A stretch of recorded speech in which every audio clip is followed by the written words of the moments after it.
Venezuela's deposed President Nicolas Maduro is currently at a New York court charged with various drugs and weapons offenses. Dramatic images earlier showed Mr. Maduro and his wife, Celia Flores, being transferred to the courthouse in handcuffs surrounded by armed officers. A long line has formed outside. Everyone wants a seat in the room where Maduro and Flores are expected to enter their pleas. The pair were taken from their Caracas compound on Saturday and flown to the U.S. as part of a special forces operation. At an emergency meeting of the UN Security Council, Secretary General Antonio Guterres says he's concerned rules of international law have not been respected. Meanwhile, Venezuela's new leader, Desi Rodriguez, is due to be sworn in before the country's National Assembly.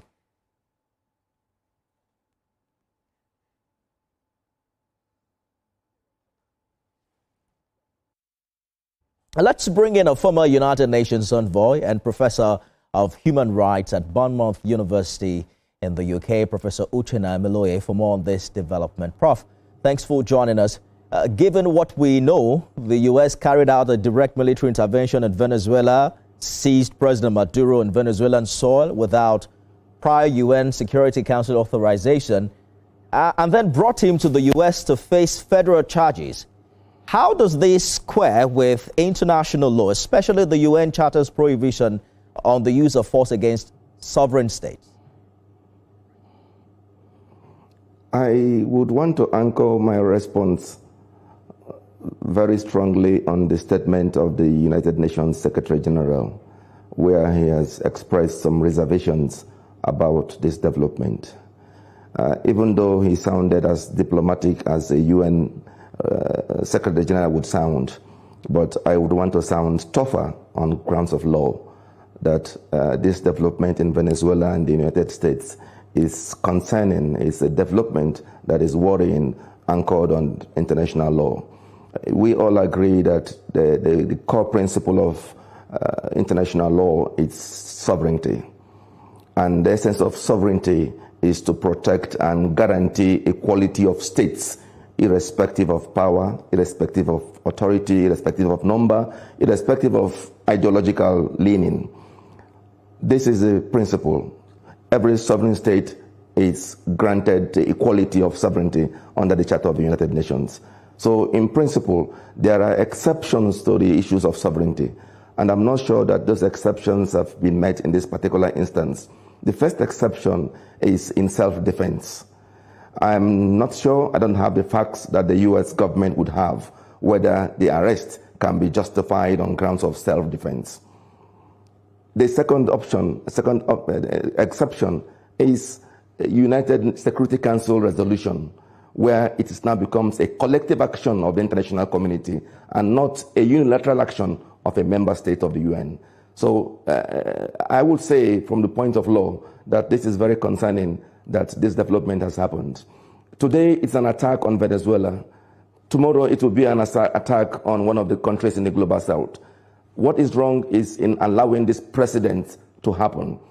Interestingly, the president is appearing before the court. But the question is, can a sovereign authority, can a sovereign judicial system impose a trial of another sovereign country without the concurrence of the UN Security Council? The answer is no. Interestingly, the only court that can do that is the international court. It will seem that there's divided opinion with the way world leaders are reading the room from a human rights and sovereignty perspective. How should the international community view the legitimacy of Maduro's detention and his arraignment in the U.S. federal court, especially when Maduro himself, just minutes earlier, pleaded not guilty and continues to assert he remains Venezuela's legitimate president? Obviously, he is the legitimate president of a sovereign country. In any case, he has a personal immunity as a president. So how do you vacate a personal immunity by a single country without going through the judicial process by an international court? The worrying aspect of this is it's a threat to the global south.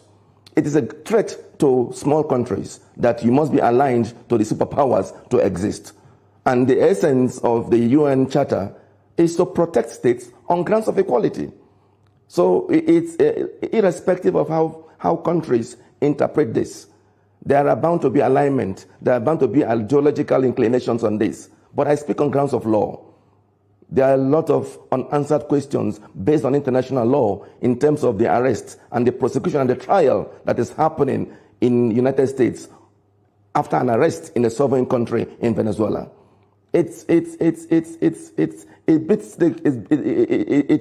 defiles the logic of law that every member state should be given the equality of arms to exist as a sovereign country. If there are exceptions and needs for these exceptions, it must fall under the laws as well, which I said earlier, on grounds of self-defense and collective actions of the Security Council. And to the best of my knowledge, the UN Security Council is yet to debate this and yet to authorize an invasion of Venezuela, either in any form whatsoever.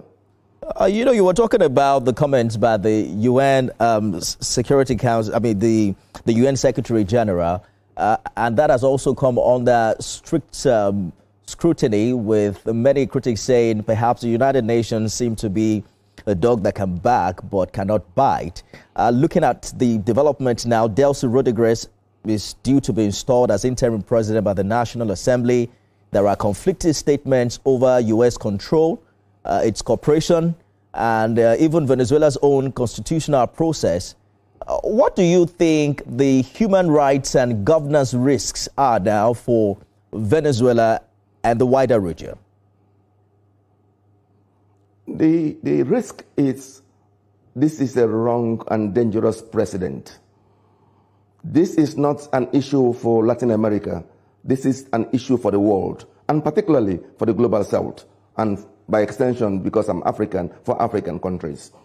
It's a threat. It's a danger. It's dangerous. And I would forgive presidents if they sound diplomatic without outrightly condemning it. That is the way diplomacy works.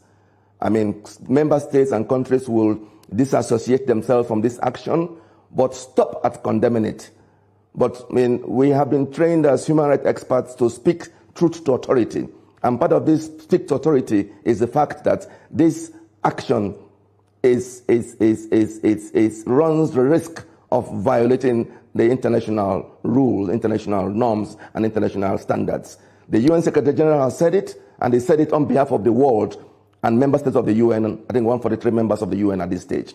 Yes, critics might disagree with it. Critics might say that the UN is a lame dog. UN has not taken any action. But the essence of multilateralism is to prevent countries to unilaterally act, even when they act in good interest, even then when they act for a good purpose. The objective rule is collective action, and that is the principle that the UN agreed in 1945 when this world order was established. It does not give leeway for unilateral actions by countries, big or small. In this case, it's a bigger country against a smaller country, and by extension, if this precedent is established, I fear what will happen in the global south going forward, particularly when some countries disagree with the internal runnings of some countries in the global south. You know that part of U.S. action include threats of further strikes if the Venezuelan government doesn't behave. We're also hearing about temporarily running the country's oil sector. And you are particular about the threat to the global south. What can they do now, especially with the kind of measured and diplomatic response we're getting from the UN? What is happening now is gunboat diplomacy, where states are forced and coerced on the authority of the powers of the gun. The powers of the gun is not the legality of the issue. The UN is built on the legality and the sovereignty of states. And this precedent, it's such that some member states, and I would concede to them without being critical, would not come out to condemn these actions. There have been so many issues where this condemnation did not come out very strong. But as a former UN envoy, I feel pleased that the UN Secretary General even took a position, even though not very strong. But that statement, in effect, presupposes the fact that he is not sure that the international law was respected in the course of this arrest. And maybe because I work in a personal capacity at this stage, and for the fear of personal repercussions, the truth should be told, and this truth should be told to the big authorities and big powers, and that sovereign nations are entitled to several rights and privileges. One of them is the sovereignty of the territory. Of the territory. Secondly, the fact that law enforcement cannot be transplanted from one country to the other, except through the authority of the International Court. The first court is the International Criminal Court. If there's an order of International Criminal Court, remember, the enforcement requires cooperation. It requires a collective action. But in this case, I'm yet to read, I'm yet to be educated whether this action was taken collectively by member states of the UN, collectively by a region, collectively by an entity. I'm not sure. It is just by one state, unless I'm proven wrong. But if it is just by one state unilaterally, it does not sit well with the international law requiring territorial integrity and sovereignty of member states of the United Nations. And I understand all the interpretation. The question remains, the U.S. has done what it intends to do. What will the world do about it? But it's a good place to leave it. Former UN envoy, Professor of Human Rights at Bournemouth University, Professor Uchenna Emelonye, thank you so much for talking to us. Thank you so much.